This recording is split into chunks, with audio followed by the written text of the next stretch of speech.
Welcome to the Marketing Mortgages Social for Brokers podcast. Today, I have with me Danny Sykes, who has recently been voted as Advisor of the Year at Mortgage First. Now, I met Danny at the Mortgage First event a few months ago, and with him being a self-employed advisor who generates a lot of the leads himself, I thought it'd be great to get him on and find out exactly how he does it, because let's be honest, who doesn't want more leads at this time when it is a bit quieter? So, Danny, first of all, congratulations on your award, mate, and welcome to the podcast. Thanks, mate. Appreciate it, Chris, massively. Thank you ever so much. No worries. Thanks for coming on. Is this your first podcast you've been on, or you've been on one before? It is, yeah. I'm too boring, to be honest, to make it onto any other podcast. So, yeah, this will be my first and I'm sure my last. No, that we'll definitely have you back on. I like to have you back on like 6-12 months' time to see the stuff we talk about today, how it's kind of been put into practice. So, how's business at the minute? How's things going for you? Yeah, it's been a steady start to the year. So it's been relatively quiet since Easter. But I always find the Easter holidays, it's the first big holiday after Christmas, and most people are just exhausted from being back at work for like 3 months. So yeah, it was pretty steady before that. It's almost tailed off, but it'll pick back up, I'm sure, over the next couple of weeks, and it'll get busier and ramp up for everyone. Perfect. And we were talking before we started recording that Danny's somebody that manages leads throughout, regardless if it's busy or quiet. Danny will always be looking at leads, always contacting leads, and he'll talk to us about that in a minute. But like you say, it's a bit quieter, but it doesn't matter if it's quiet or busy for Danny. Danny is working those leads and generating the leads day in, day out. So before we get into the crux of it and how you won the number one advisor in Mortgage First, which Mortgage First has had that exponential growth over the last 24, 36 months. Give us a bit of a background as to who you are and how you got to where you are today. Yeah, so my name's Danny Sykes. I'm a mortgage broker from South Yorkshire. If you don't catch me on a golf course, I'll be mortgage advising people, so to speak. But I'd say I'm a part-time mortgage advisor, full-time golfer at this day and age, to be fair. So I came about into the industry. I came out of university and I didn't have a clue what to do, if I'm honest. I wanted to be a geography teacher, as boring as it sounds. I thought I didn't want to be a physiotherapist or a PE teacher like all of my mates. And I came out of it and I just thought, I can't be bothered to spend that much time with children. No offense to people with kids. I will have kids at some point in the future, I'm sure. But I thought it's not for me. And my mother-in-law got me into mortgage advising. She's a qualified IFA. And she just pretty much said, there's loads of money to be made in it. And you'd be good because you can speak to people. And ultimately, that's all you need to do. So At that point, I started off working for Nationwide, just in the bank, and just trying to get into the financial service industry. I worked at Capita doing pensions, administration, stuff like that. But then in the end, I took the plunge to actually do my CMAPs, doing by myself, paid for by my mother-in-law, in fairness. And you owe her that one, mate. You owe her that one now. You set up. I owe her my career, in fairness to her. So then at that point, I went self-employed underneath herself. So that worked where I was classed as a self-employed mortgage advisor. But being honest, I did, in the space of 2 years, probably a handful of mortgages. It was mainly doing her admin, just shadowing, so to speak. And because she's pretty darn successful in what she does herself, it was just trying to grow underneath her. It got to a point where I saw a job advertised on LinkedIn at the time from Mortgage First and thought, I can't piggyback off my mother-in-law forever. It's a bit, a bit degrading, so to speak. It gets to the point. And I just thought, you know what, I'm going to leap. I'm going to take the plunge, so to speak, and try something new. At that point, I wasn't aware that there was any form of lead purchasing or anything like that out there. I thought everything was just solely self-gen because that's all my mother-in-law had done. Right, and okay, yeah. It was quite a realisation. It took me back a bit because I was thinking, I can actually get leads elsewhere that aren't people that I know. I was in my early 20s. Most people I knew weren't buying houses because it's extortion, as we know, to get onto the property ladder. And as well, Jenny, my mother-in-law, she was seeing people face-to-face. I know this might sound strange to some people, but most people don't want mortgage advice from a fresh-faced 22-year-old because they think, what's this kid know about buying houses? He doesn't even own his own house, so why would we take mortgage advice from him? So that's where Mortgage First fit in perfectly, because it was mainly over the telephone. So people I could put on a deeper voice. I could sound more One of those Yorkshire. voice changes, Exactly. yeah, I could sort get a of voice Yorkshire. changer in the background. And then ultimately, people don't know who they're speaking to on the other end of the phone, and there's paid leads coming in. And it just meant I could build up my own confidence, my own experience by talking to a massive array of people and pretty much go from there. And to be honest, not look back since with And how Mortgage long have First. you been self-employed? So self-employed with Mortgage First, officially self-employed with them is just a year now. Oh I wow, was class. I was employed with them for 3 years, and then I took the plunge to set up self-employed underneath them. So technically a contractor underneath Mortgage First at this moment in time. But yeah, just had my first year account, so I can now move house again, which my wife is happy about. But yeah, that was last April we officially took the plunge and set up myself. Oh, class. And then you won the 2023 award. So it shows you're doing something right. And that's what we'll get into today, because you've obviously been in a position the last 12 months, you've been able to generate lots of leads in a few different ways. And what's really interesting, guys, is we're speaking about it before. Danny doesn't massively use social media. And I know this is a social media podcast, but I love getting people on like Danny that don't rely on social media, rely on so many other revenue streams, which we'll get into. So, you're a self-employed broker. I think willpower is probably one of the hardest things that you find when you're self-employed, because you want to be on the golf course. But talk us through, what's your normal week look like at the minute Golf, golf, and golf now. I'm joking. after the It's Masters? getting sunnier out here, so it's one of those where it will be soon. But no, on a serious note, it's more. I'm a bit of a night owl, if I'm honest with you. So Okay. I get up early because my wife goes to work, bless her, at about 5 o'clock in the morning because she works in Manchester. It takes her a couple of hours to get there with traffic, so she's up nice and early. But ultimately, I get up about an hour or so after her, about 6 o'clock, go and walk the dog for an hour and a half. And then at that point, I try and catch the worm early. So I like to get on top of my emails before people start phoning you. People start phoning you from about 8:30 is what I've realised. So I'll sit down, I'll organise my inbox and think, what have I got to do today? I'll check my calendar if I've got any sign-ups booked in, etc. And I'll prep for them a couple of hours before. I know some mortgage advisors like to prep well in advance, but with the amount of people that I tend to deal with, mine's pretty much last minute preparation. It's not unorganised. It's a case of I'm organised to a point where I set aside 2 hours before a sign up call to get everything prepared Oh, in okay. anticipation to that call to run through as swimmingly as possible. And then, yeah, it's just keeping an eye on, obviously, emails, ticking down them, as well as keeping on top of leads. Because as Chris said, I deal with a few different lead sources, and I'm sure we'll come on to it in a second. But I deal with lead sources where I have no dictation on when leads come into me. I've just got to be there to take it straight away.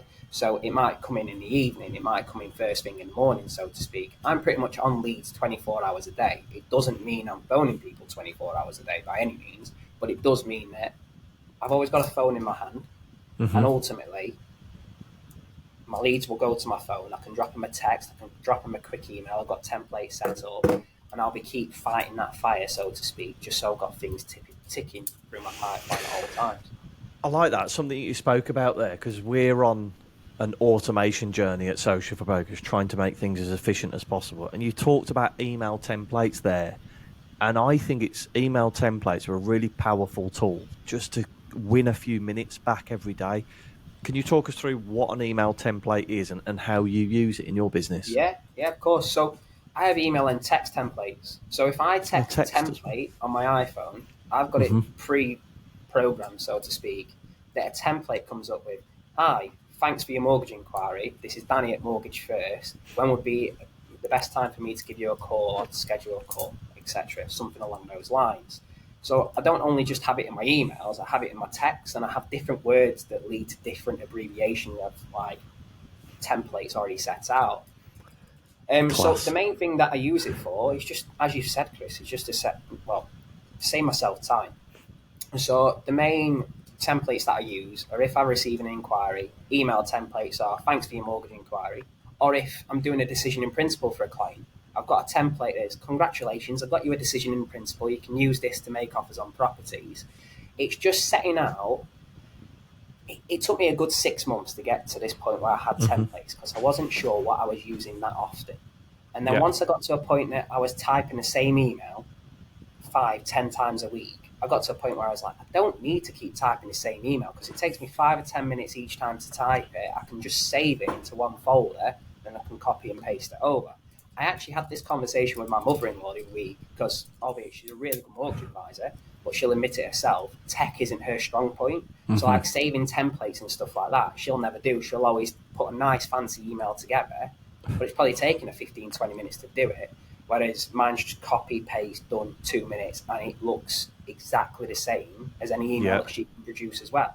So, all Love right, that. some people might say it's not the personalisation approach that you like. It's not got the same touch to people. It has, because the initial email that I set up, I It's going put to my be the heart and same soul wording into. that yeah, Yeah, exactly. exactly. Yeah. It's not like I just do a AI generated email. It just goes, hi, thanks, bye, so to speak. It has a little bit of a touch to it. It shows your personality as well, and then just save it for future reference. Love stuff. We weren't going into this, but it sounds like you've got some good automation set up. And what I'll do is I do a Broker's Brew episode where I sit with a cup of tea and I chat people through some tools, and they're like 15 minutes. I'll do an episode on shortcuts and templates and things. You know, the email template, do you just copy and paste it, or do you set it up as an Outlook template? I literally copy and paste it. I just have a folder where I've got a folder set aside. It says templates. And I've Yeah. got about 7 templates in that, and I literally just copy and paste. Just open a new email, copy, paste, drag it into it, and done. Okay, mate. Here's one for you that will save you another few seconds. If you put that in an email, put it in Outlook. I'm going to open up Yeah. Outlook on my screen now so I can remember how we do it. So, new email, and then you go File, and then Save as Template. Right. And then what that does is saves it as an email template. So in that folder, you'll have all of them. You'll double click it, and it'll just pop the email open pre-populated straight away. for you. There you go. Perfect. So There it's we go. taking it to the next level. So I'll do a podcast episode on that as well, because Danny's talking about keyboard shortcuts on your iPhone. In the settings, you could like set, for example, example hashtags. I press MBK, and all of my mortgage broker hashtags come up. So it saves you manually typing it out. So I'll do an episode on that. But that's really useful for people to hear. Just simply trying to cut those minutes down, so when you've got a lead, you can get in touch with them ASAP.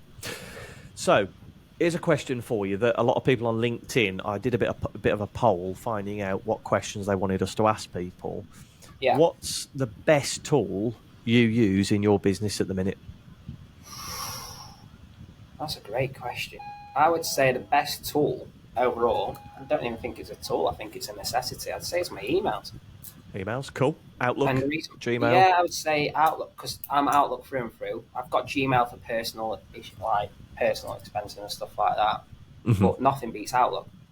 Yeah, When it comes Outlook's to number the one. organisation, the calendars, etc., setting up invites, things like that. Without Outlook, I couldn't do my job.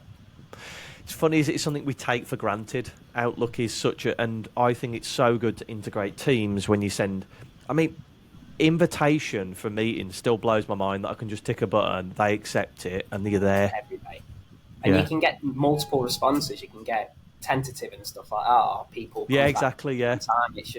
It's just so much easier. But no, without Outlook, without my diary, because everything's digital. I don't like paper. So, for example, I've got a rocket pad, so to speak. One of those where you wipe it away. I'm not a paper person, and I barely use this, in fairness.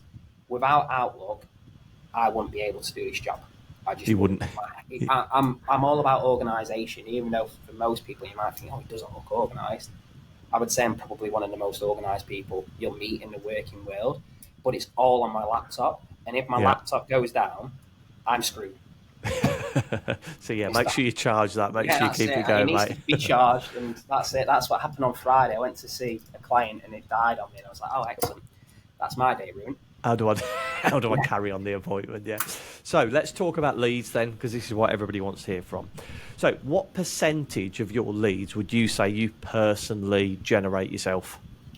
I'd say about 40% at this moment. Okay, 40%. So, and the other 60%, you have access to leads through Mortgage First, like Unbiased, that type of place. So, let's talk about those 40%. So, you generate 40% of your business yourself. How do you do that? Where do they come from? Let's talk about the different revenue streams that you use. So it's grown over the years. So when I first started out, my advisor own side of things, my own self-gen stuff was probably about 1%.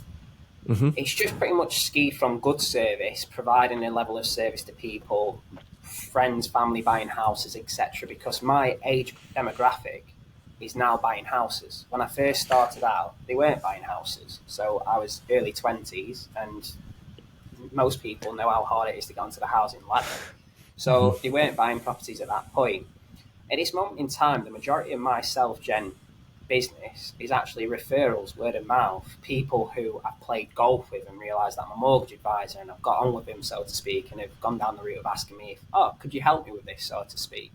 Or Hmm. it's friends, colleagues, family, etc., referring me to somebody else, so to speak. So it's mainly word of mouth, and that's why when we first started speaking, Chris, when I was on about socials, socials do make up a small percentage of it. But I would say when it comes to socials, Instagram, Facebook, I'll probably get a couple of leads from either of those sites a month. So I probably end up about 4 or 5 leads in total a month from social media, which for some people is a great amount. But Hmm. I just want, as I've told you before, obviously we started recording, I want to retire by the age of 45. I want to work myself into a grave so I can play golf every day. That's the goal.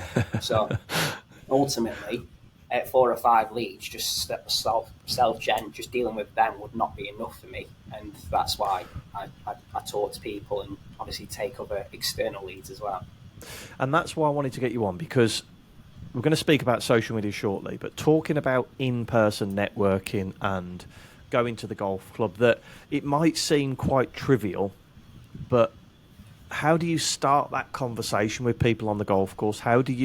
Where do you connect with people? Do you get them to follow you on social media off the back of it, or do you simply give them your number or book an appointment? How does that conversation go? I know there's loads of questions there. Yeah, it's usually a lot softer than that, to be honest. It's usually just a case of you might be playing with somebody random that you've never played with before. Hmm. A lot of my friends are employed in middle of the week, can't play golf at 2 o'clock on a Tuesday or something like that. This doesn't happen every day, by the way, just in case my clients are watching. But if I'm playing golf in the middle of the week and I've got nobody to play with, I'll book on and I'll join a fiddle, which is just a random group of people who are playing in a little competition. You get drawn out of a hat who you're playing with. Hmm. And I just get into a conversation with people. Oh, what do you do? Or what did you do? Because a lot of people are retired who are playing that time of day. And Good I'll say, point. oh, Yeah. what did you do? And they'll tell you more about them. And you just ask questions about people's lives. And then that leads to them asking, what do you do? Because you've shown interest in them. And then as soon as it gets down to what I do, I'm like, oh, I'm a self-employed mortgage advisor. All right, I bet business is booming for you and all that. Yeah, have the odd chit chat.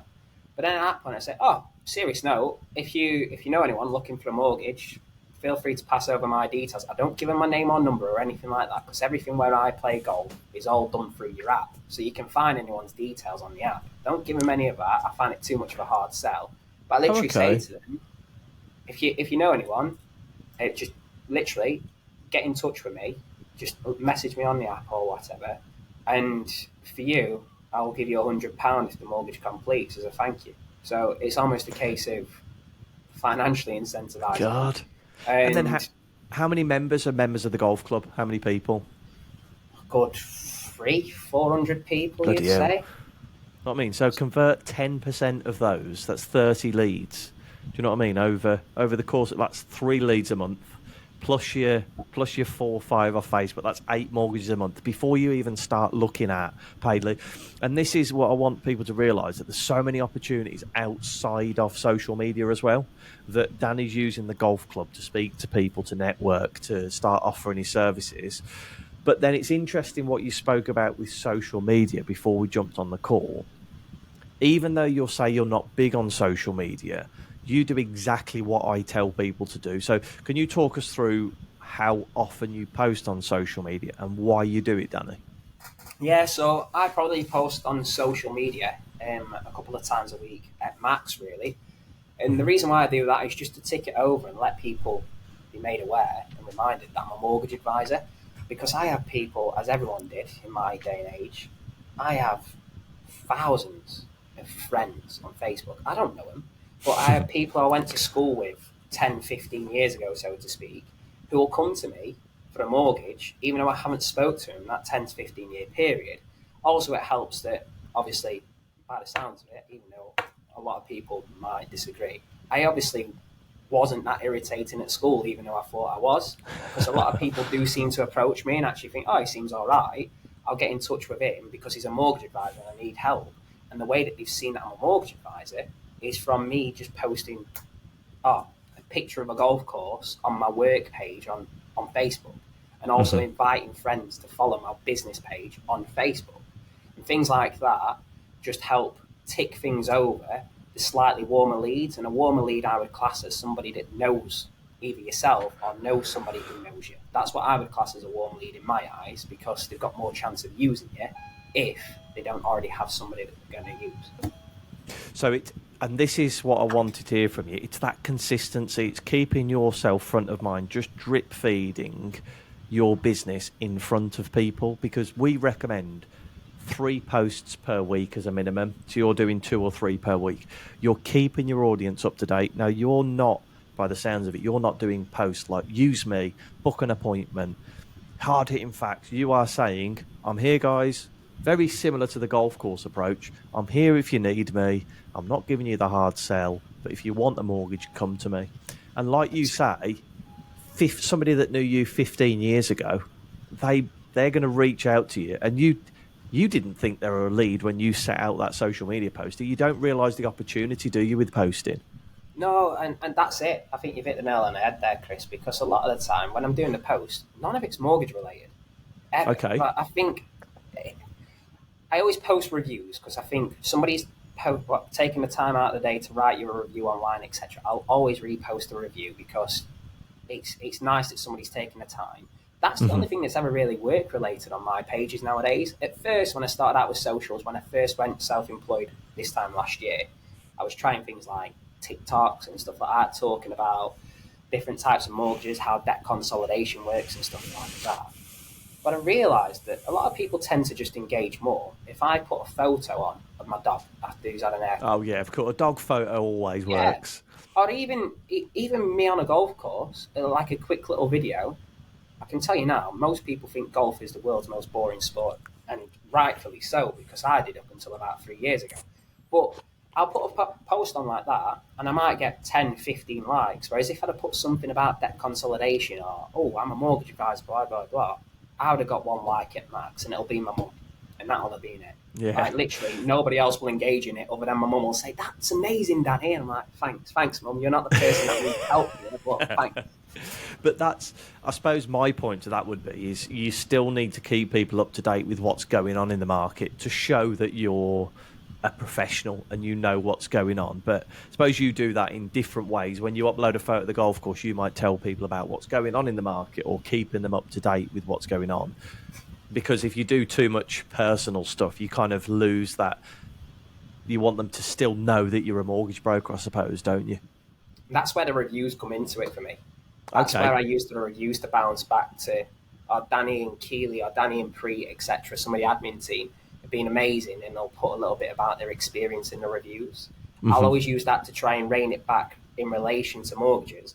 But I myself, I just found when I was doing it this time last year, and different approaches work for different people, but I just found when I was doing it myself this time last year, and sorry, you went off my screen, so I was frantically trying to find. When I was doing these initial posts about explaining to people how Help to Buy equity loans worked and things like that, I found that I was boring myself.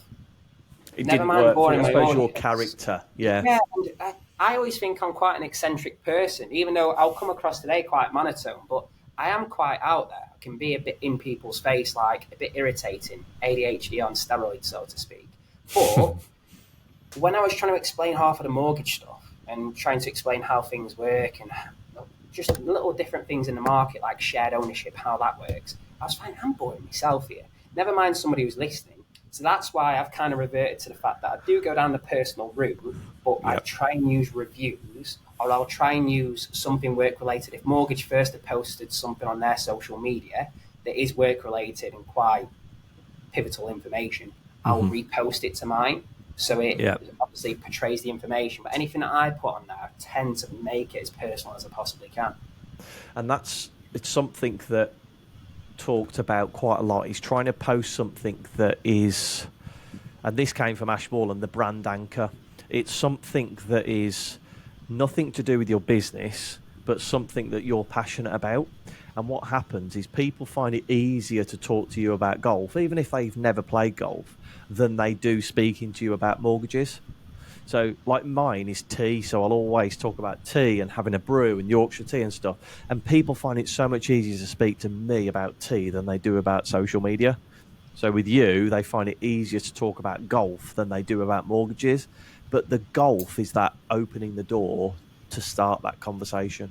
And they're much more likely to do business with you because they know who you are, they know you play golf, they've already had a conversation, than speaking to Smith's Mortgages down the road who they know nothing about whatsoever. Exactly, and you'll be proud of me, Chris. I've just started drinking tea. I've always been water through and through. Yeah, last week I've started drinking it. My missus bought me some Yorkshire biscuit tea, and I've never looked back. Oh, I've never tried the biscuit one, actually. I've only ever been the normal Yorkshire. Oh, class, that's good. Yeah, I know, eh? I'm growing up in the world. I'm actually in puberty. You're liking tea now. Awesome.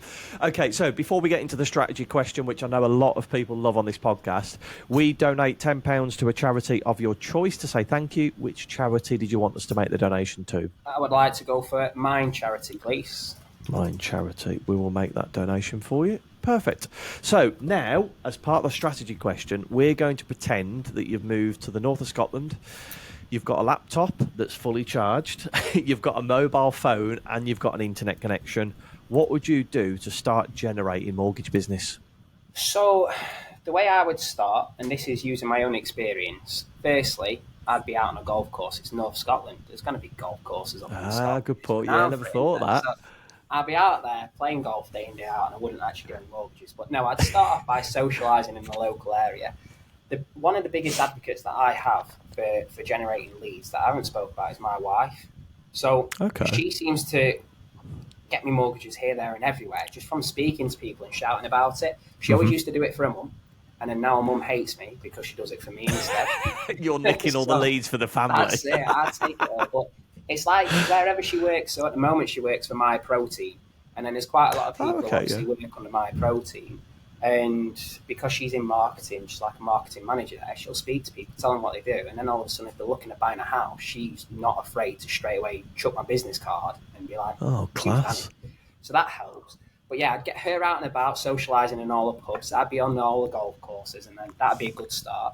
But realistically, if I was on a remote island or up in Scotland, Isle of Skye or something where there's no golf courses, so to speak, I would start off with social media, just basic social media posts in the sense of Facebook, people like that. Well, things like that, just to utilise, obviously, previous connections that I've already got.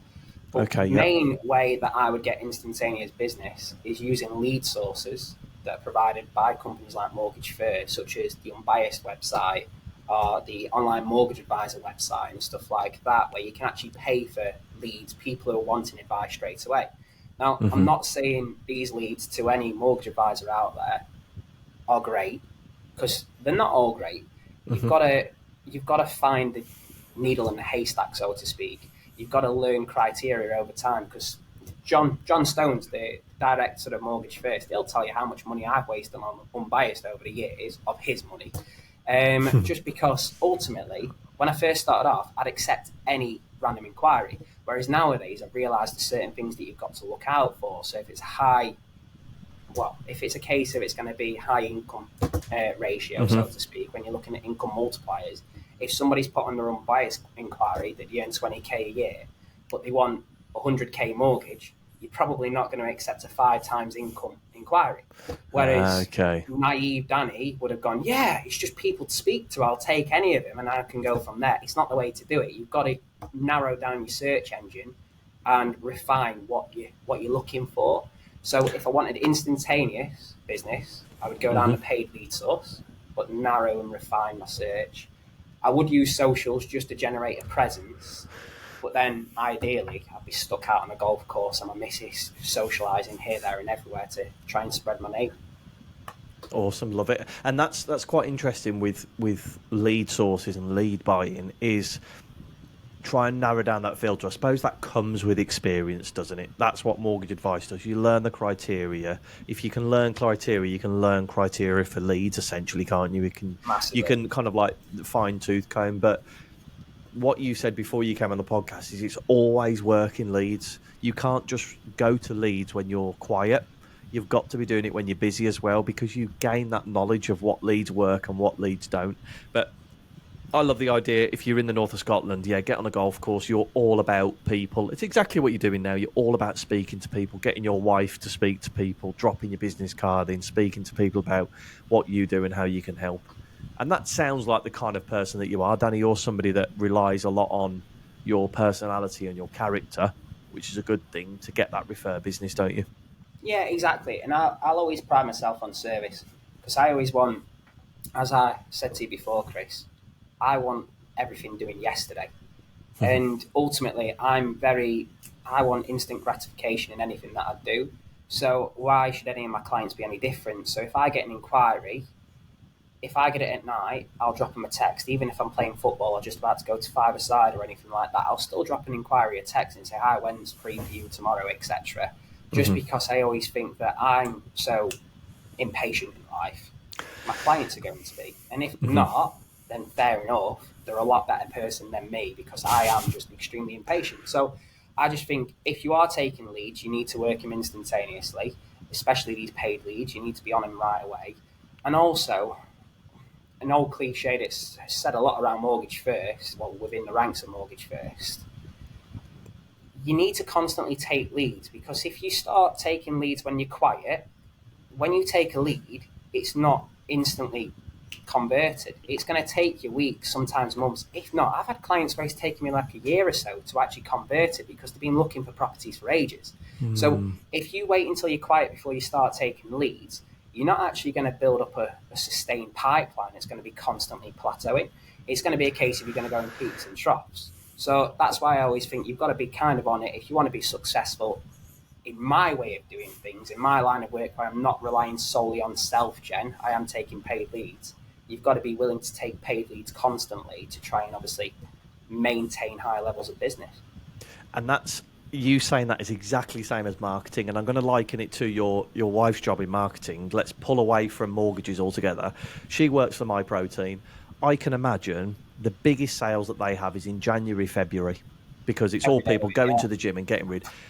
Do you think that people listen? Do you think MyProtein stop marketing in November, December because they're quiet when everyone's eating chocolate? No, they will spend their biggest budget in November, December because they're gearing up for the people wanting to buy in January and February.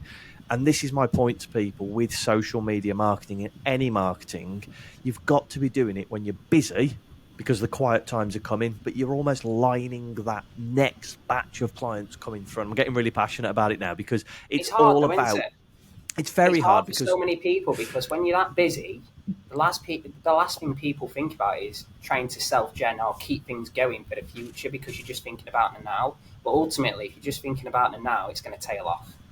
Yeah, that's it. If you're thinking about them now, it's going to tail off. But that's where you can outsource to, like companies like us. Yes, great. Or outsourcing some of your admin tasks to allow you to go to the networking events, do your online marketing. There's so many parts of your business to people that are listening that you can outsource to help benefit you generating leads in the next for 6 months' time. I suppose that's what I'm trying to say.